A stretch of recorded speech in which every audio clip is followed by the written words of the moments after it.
ਆਪ ਸਭ ਵਿਦਿਆਰਥੀਆਂ ਨੂੰ ਸਤਿ ਸ੍ਰੀ ਅਕਾਲ, ਜੀ ਆਇਆਂ ਨੂੰ। ਸਭ ਤੋਂ ਪਹਿਲਾਂ ਇਸ ਵੀਡੀਓ ਬਾਰੇ ਤੁਹਾਨੂੰ ਇਸ ਵੀਡੀਓ 'ਚ ਕੀ ਮਿਲੇਗਾ। ਸਭ ਤੋਂ ਪਹਿਲਾਂ ਮੈਂ ਤੁਹਾਨੂੰ ਇਸ ਚੈਨਲ ਦੇ ਬਾਰੇ ਜਾਣਕਾਰੀ ਇਸ ਵੀਡੀਓ ਦੇ ਰਾਹੀਂ ਦੇਣਾ ਚਾਹਾਂਗਾ। ਉਸ ਤੋਂ ਬਾਅਦ ਅਧਿਆਪਕ ਭਰਤੀ ਗ੍ਰੇਡ 3 ਦਾ ਸਿਲੇਬਸ ਬੋਰਡ ਵੱਲੋਂ ਜਾਰੀ ਹੋ ਚੁੱਕਿਆ ਹੈ, ਉਸ ਦੇ ਬਾਰੇ ਵਿਚਾਰ ਚਰਚਾ ਕਰਾਂਗੇ। ਇਸ ਪਾਠਕ੍ਰਮ ਦੇ ਲਈ ਆਪਾਂ ਕੀ ਪੜ੍ਹੀਏ ਅਤੇ ਕੀ ਨਾ ਪੜ੍ਹੀਏ, ਇਸ ਦੇ ਬਾਰੇ ਵਿਚਾਰ ਕਰਾਂਗੇ। ਅਖੀਰ ਦੇ ਵਿੱਚ ਇੱਕ ਬਹੁਤ ਹੀ ਮਹੱਤਵਪੂਰਨ ਬਿੰਦੂ, ਸਵਾਲ ਪੁੱਛਣ ਦਾ ਢੰਗ, ਇਸ ਦੇ ਬਾਰੇ ਆਪਾਂ ਇਸ ਵੀਡੀਓ ਦੇ ਵਿੱਚ ਗੱਲ ਕਰਾਂਗੇ। ਜਿਵੇਂ ਕਿ ਤੁਹਾਨੂੰ ਮੈਂ ਵੀਡੀਓ ਦੀ ਸ਼ੁਰੂਆਤ ਦੇ ਵਿੱਚ ਕਿਹਾ ਹੈ ਕਿ ਸਭ ਤੋਂ ਪਹਿਲਾਂ ਇਸ ਚੈਨਲ ਦੇ ਬਾਰੇ ਜਾਣਕਾਰੀ। ਇਸ ਚੈਨਲ 'ਚ ਤੁਹਾਨੂੰ ਕੀ ਮਿਲੇਗਾ। ਇਸ ਚੈਨਲ ਦੇ ਵਿੱਚ ਤੁਹਾਨੂੰ ਰਾਜਸਥਾਨ ਰਾਜ ਦੇ ਵਿੱਚ ਹੋਣ ਵਾਲੀਆਂ ਪੰਜਾਬੀ ਸਾਹਿਤ ਤੋਂ ਸੰਬੰਧਿਤ ਪ੍ਰਤੀਯੋਗਿਤਾ ਪ੍ਰੀਖਿਆਵਾਂ ਦੇ ਨਾਲ ਸੰਬੰਧਿਤ ਵੀਡੀਓਜ਼ ਮਿਲਣਗੀਆਂ। ਉਹਨਾਂ ਤੋਂ ਸੰਬੰਧਿਤ ਪ੍ਰਸ਼ਨੋਤਰੀ ਇਸ ਚੈਨਲ ਦੇ ਰਾਹੀਂ ਜਾਂ ਟੈਲੀਗ੍ਰਾਮ ਚੈਨਲ ਦੇ ਰਾਹੀਂ ਜਿਵੇਂ ਵੀ ਸੰਭਵ ਹੋ ਸਕੇਗਾ ਉਸੇ ਤਰੀਕੇ ਨਾਲ, ਅਤੇ ਨਾਲ ਤੁਹਾਨੂੰ ਡਾਊਟ ਕਲੀਅਰਿੰਗ ਸੈਸ਼ਨ ਮਿਲਣਗੇ। ਅਗਰ ਜੇ ਸਭ ਕੁਝ ਠੀਕ ਠਾਕ ਚੱਲਦਾ ਰਿਹਾ ਤਾਂ YouTube 'ਤੇ ਇਹ ਸਭ ਕੁਝ ਤੁਹਾਨੂੰ ਕਰਵਾਇਆ ਜਾਏਗਾ। ਉਸ ਤੋਂ ਬਾਅਦ ਆਪਾਂ ਗੱਲ ਕਰੀਏ ਬੋਰਡ ਵੱਲੋਂ ਜਾਰੀ ਕੀਤੇ ਹੋਏ ਪਾਠਕ੍ਰਮ ਦੀ। ਅਧਿਆਪਕ ਗ੍ਰੇਡ 3 ਦਾ ਪਾਠਕ੍ਰਮ ਬੋਰਡ ਵੱਲੋਂ ਜਾਰੀ ਕੀਤਾ ਜਾ ਚੁੱਕਾ ਹੈ। ਆਪ ਸਭ ਨੇ ਉਸ ਨੂੰ ਭਲੀ ਭਾਂਤ ਦੇਖ ਵੀ ਲਿਆ ਹੋਵੇਗਾ। ਮੇਰੀ ਨਜ਼ਰ ਦੇ ਵਿੱਚ ਅੱਜ ਤੱਕ ਦੀਆਂ ਜੋ ਭਰਤੀਆਂ ਰਾਜਸਥਾਨ ਦੇ ਵਿੱਚ ਹੋਈਆਂ ਪੰਜਾਬੀ ਸਾਹਿਤ ਤੋਂ ਸੰਬੰਧਿਤ, ਉਹਨਾਂ ਦਾ ਇਹ ਸਭ ਤੋਂ ਛੋਟਾ ਅਤੇ ਸੰਖੇਪ ਪਾਠਕ੍ਰਮ ਹੈ। ਅਧਿਆਪਕ ਗ੍ਰੇਡ 2 ਰੀਟ, ਅਧਿਆਪਕ ਗ੍ਰੇਡ 1 ਦੇ ਪੇਪਰ ਦੇਣ ਵਾਲੇ ਵਿਦਿਆਰਥੀਆਂ ਨੂੰ ਇਸ ਸਿਲੇਬਸ 'ਚ ਬਹੁਤਾ ਕੁਝ ਨਵਾਂ ਨਹੀਂ ਲੱਗਿਆ ਹੋਣਾ। ਉਹਨਾਂ ਨੇ, ਮੈਂ ਤਾਂ ਇਹ ਸਮਝਦਾ ਕਿ ਜੋ ਉਮੀਦ ਕਰਦੇ ਹਨ ਕਿ ਉਹਨਾਂ ਦਾ ਸਿਲੈਕਸ਼ਨ ਹੋਵੇ, ਉਹਨਾਂ ਨੇ ਇਸ ਸਿਲੇਬਸ ਨੂੰ ਬਹੁਤ ਚੰਗੇ ਤਰੀਕੇ ਨਾਲ ਕਵਰ ਕਰ ਰੱਖਿਆ ਹੋਊਗਾ। ਅਤੇ ਹੁਣ ਤੱਕ ਜੇ ਆਪਾਂ ਉਮੀਦ ਕਰਦੇ ਹਾਂ ਆਪਣੇ ਸਿਲੈਕਸ਼ਨ ਦੀ, ਤਾਂ ਆਪਾਂ ਨੂੰ ਇਹ ਕਰ ਵੀ ਲਿਆ ਹੋਣਾ ਚਾਹੀਦਾ ਸੀ। ਜੇ ਨਹੀਂ ਕੀਤਾ ਤਾਂ ਵੀ ਕੋਈ ਗੱਲ ਨਹੀਂ। ਇਹ ਸਿਲੇਬਸ ਹੈ ਜਿਹੜਾ, ਇਹ ਬਹੁਤ ਸੰਖੇਪ ਹੈ, ਛੋਟਾ ਹੈ, ਇਸ ਨੂੰ ਕਵਰ ਕੀਤਾ ਜਾ ਸਕਦਾ ਹੈ।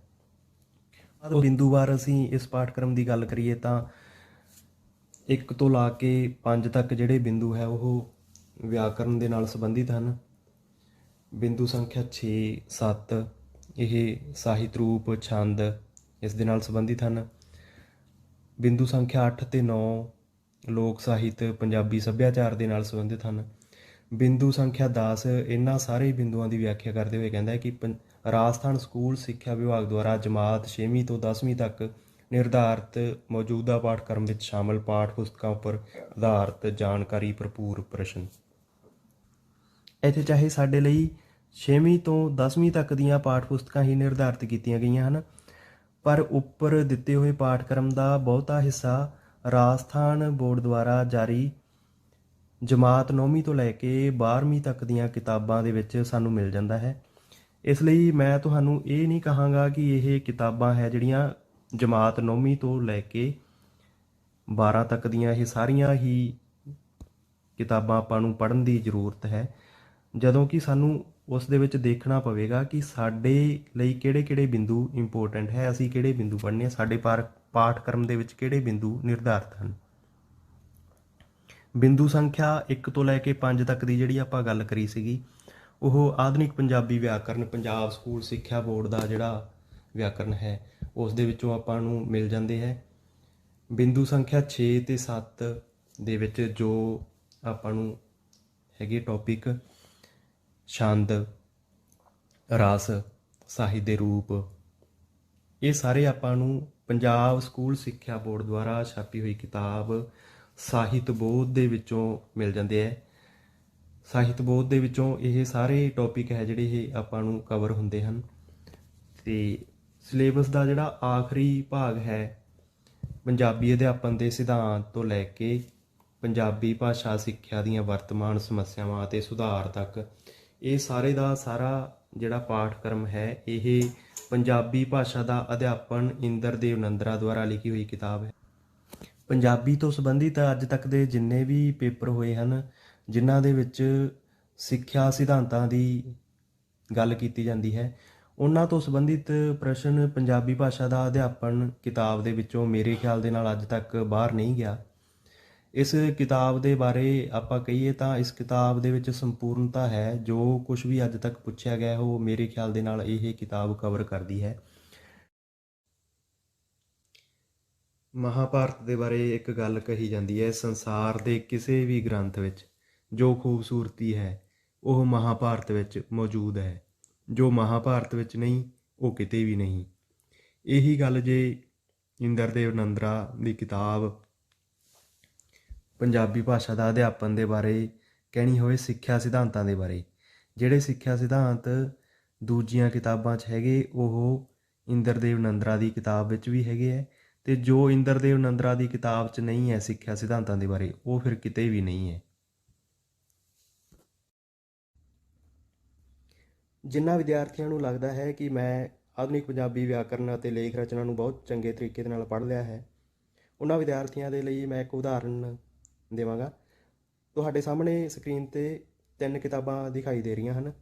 ਤਿੰਨਾਂ ਕਿਤਾਬਾਂ ਦੇ ਉੱਤੇ ਲਿਖਿਆ ਹੋਇਆ ਵਿਆਕਰਨ ਸ਼ਬਦ ਤੁਸੀਂ ਧਿਆਨ ਦੇ ਨਾਲ ਦੇਖੋ, ਵੀਡੀਓ ਨੂੰ ਰੋਕ ਕੇ ਤਿੰਨਾਂ ਦੇ ਵਿੱਚ ਅੰਤਰ ਸਮਝਣ ਦੀ ਕੋਸ਼ਿਸ਼ ਕਰੋ। ਪਹਿਲੀ ਕਿਤਾਬ ਦੇ ਵਿੱਚ ਵਿਆਕਰਨ ਸ਼ਬਦ ਨੰਨੇ ਨਾਲ ਲਿਖਿਆ ਹੋਇਆ ਹੈ, ਦੂਜੀ ਕਿਤਾਬ ਦੇ ਵਿੱਚ ਨਾਣੇ ਨਾਲ ਲਿਖਿਆ ਹੋਇਆ ਹੈ, ਤੀਜੀ ਕਿਤਾਬ ਦੇ ਵਿੱਚ ਵੀ ਨਾਣੇ ਨਾਲ ਲਿਖਿਆ ਹੋਇਆ ਹੈ।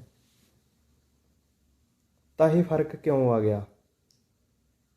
ਸ਼ਬਦ ਲਿਖਣ ਦਾ ਇੱਕ ਨਿਯਮ ਹੈ ਸ਼ਬਦ ਜੋੜਾਂ ਦਾ, ਲੱਲੇ ਪੈਰ ਬਿੰਦੀ, ਰਾਰਾ, ਨਾਣਾ ਅਤੇ ਡਾੜਾ। ਇਹਨਾਂ ਚਾਰਾਂ ਤੋਂ ਬਾਅਦ ਨਾਣਾ ਨਹੀਂ ਲਿਖਿਆ ਜਾਂਦਾ, ਨੰਨਾ ਹੀ ਲਿਖਿਆ ਜਾਂਦਾ ਹੈ। ਤਾਂ ਇਸ ਤਰੀਕੇ ਨਾਲ ਅਸੀਂ ਦੇਖਦੇ ਹਾਂ ਕਿ ਵਿਆਕਰਨ ਸ਼ਬਦ ਜੋ ਪੰਜਾਬ ਸਕੂਲ ਸਿੱਖਿਆ ਬੋਰਡ ਵਾਲੀ ਕਿਤਾਬ ਦੇ ਉੱਤੇ ਲਿਖਿਆ ਹੋਇਆ ਨੰਨੇ ਨਾਲ ਉਹ ਸਹੀ ਹੈ। ਇਹ ਉਦਾਹਰਨ ਮੈਂ ਤੁਹਾਨੂੰ ਤਾਂ ਦਿੱਤਾ ਹੈ ਕਿ ਅਸੀਂ ਸ਼ਬਦਾਂ ਨੂੰ ਕਿੰਨੇ ਧਿਆਨ ਦੇ ਨਾਲ ਦੇਖਦੇ ਹਾਂ। ਸ਼ਬਦ ਲਿਖੇ ਹੁੰਦੇ ਹੈ ਇਹ, ਉਹ, ਅਸੀਂ ਇਹਨਾਂ ਦਾ ਉਚਾਰਨ ਇਹ ਹੈ ਉਹ ਹੈ ਕਰਦੇ ਰਹਿੰਦੇ ਹਾਂ ਕਿਉਂਕਿ ਸਾਡੇ ਉੱਤੇ ਹਿੰਦੀ ਪ੍ਰਭਾਵ ਹੈ, ਹਿੰਦੀ ਭਾਸ਼ਾ ਦਾ ਪ੍ਰਭਾਵ ਹੈ। ਅਸੀਂ ਇਸ ਭਾਸ਼ਾ ਨੂੰ ਹਿੰਦੀ ਦੇ ਰਾਹੀਂ ਸਿੱਖਿਆ ਹੈ। ਇਹ ਉਚਾਰਨ ਇਹ ਅਤੇ ਉਹ ਕਿਉਂ ਹੁੰਦਾ ਹੈ, ਹਾਹੇ ਦਾ ਉਚਾਰਨ ਇਸ ਪ੍ਰਕਾਰ ਦਾ ਕਿਉਂ ਹੁੰਦਾ ਹੈ, ਇਸ ਦੇ ਜੋ ਕਾਰਨ ਹੈ ਉਹਨਾਂ ਦੇ ਬਾਰੇ ਅਸੀਂ ਕਿਤੇ ਧਿਆਨ ਨਹੀਂ ਦਿੱਤਾ। ਉਸ ਦੇ ਬਾਰੇ ਧਿਆਨ ਦਿੱਤਾ ਹੋਵੇ ਤਾਂ ਸਾਨੂੰ ਇਸ ਬਾਰੇ ਧਿਆਨ ਹੋਵੇ। ਹੁਣ ਤੁਹਾਨੂੰ ਮੈਂ ਵੀਡੀਓ ਦੇ ਸ਼ੁਰੂਆਤ ਦੇ ਵਿੱਚ ਲੈ ਚੱਲਦਾ ਹਾਂ ਜਿੱਥੇ ਸਤਿ ਸ੍ਰੀ ਅਕਾਲ ਸ਼ਬਦ ਲਿਖਿਆ ਹੋਇਆ ਸੀਗਾ।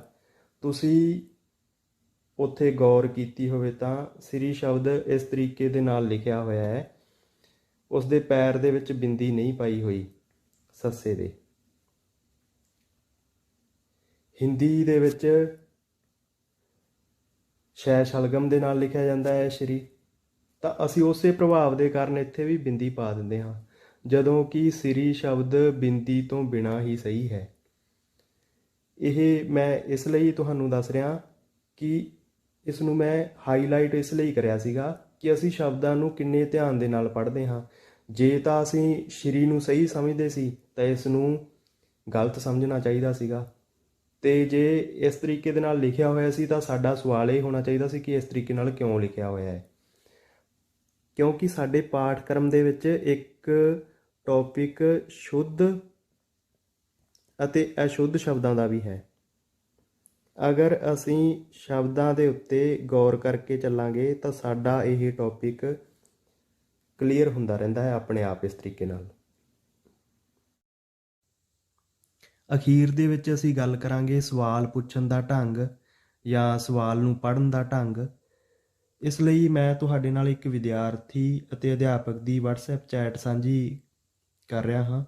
ਇਹ ਚੈਟ ਪੜ੍ਹਨ ਤੋਂ ਬਾਅਦ ਤੁਹਾਨੂੰ ਅੰਦਾਜ਼ਾ ਹੋ ਜਾਏਗਾ ਕਿ ਅਕਸਰ ਅਸੀਂ ਵੀ ਇਹੋ ਗਲਤੀ ਕਰਦੇ ਹਾਂ। ਵੇਖ ਰਹੀ ਚੈਟ ਦੇ ਵਿੱਚ ਵਿਦਿਆਰਥੀ ਜੋ ਪ੍ਰਸ਼ਨ ਕਰਨਾ ਚਾਹੁੰਦਾ ਹੈ ਉਸ ਲਈ ਉਸਨੂੰ 4 ਪ੍ਰਸ਼ਨ ਹੋਰ ਕਰਨੇ ਪਏ ਹਨ।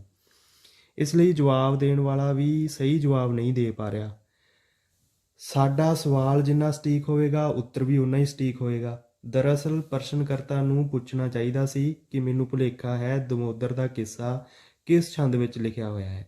ਕਹਿਣ ਤੋਂ ਭਾਵ ਇਹ ਹੈ ਕਿ ਅਸੀਂ ਜਦੋਂ ਪ੍ਰਸ਼ਨ ਕਰਨ ਦਾ ਢੰਗ ਸਿੱਖ ਜਾਂਦੇ ਹਾਂ, ਪ੍ਰਸ਼ਨ ਨੂੰ ਪੜ੍ਹਨ ਦਾ ਢੰਗ ਸਿੱਖ ਜਾਂਦੇ ਹਾਂ, ਤਾਂ ਸਾਡਾ ਜਵਾਬ ਵੀ ਓਨਾ ਹੀ ਸਟੀਕ ਬਣ ਜਾਂਦਾ ਹੈ, ਅਸੀਂ ਜਵਾਬ ਦੇ ਓਨਾ ਹੀ ਨੇੜੇ ਪਹੁੰਚ ਜਾਂਦੇ ਹਾਂ।